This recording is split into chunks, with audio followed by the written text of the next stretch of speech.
petite mise en garde par rapport aux informations ou aux conseils que vous pouvez trouver sur Internet. En effet, j'ai été contacté par un client qui, à la suite d'un contrôle URSSAF, a eu un redressement d'un peu moins de 30 000 euros qui concernait les avantages nature véhicule. Ce fameux client a suivi les conseils d'un formateur qui fait des vidéos également en ligne, qui lui a dit de contester le redressement en disant simplement que les salariés pour lesquels l'inspecteur avait redressé un avantage en nature véhicule possédaient un véhicule à titre personnel. Alors le client s'est exécuté et a tout d'abord contesté en arguant cet argument devant l'inspecteur pendant le premier délai de 30 jours. Dans sa réponse, l'inspecteur a maintenu sa position. Le client a donc saisi la commission de recours amiable en invoquant toujours le même argument, c'est-à-dire le redressement n'est pas justifié puisque les salariés qui ont fait l'objet du redressement au titre d'un avantage en nature véhicule ont un véhicule à titre personnel. Devant la commission de recours amiable, l'employeur, toujours je le rappelle sur les conseils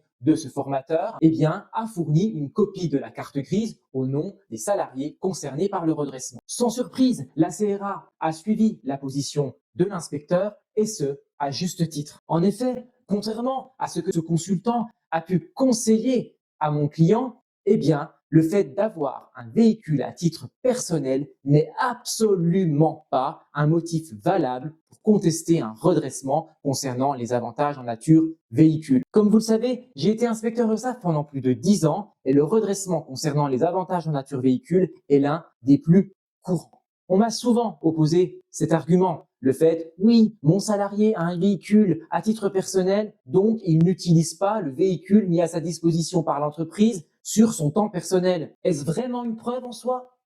Bon, non.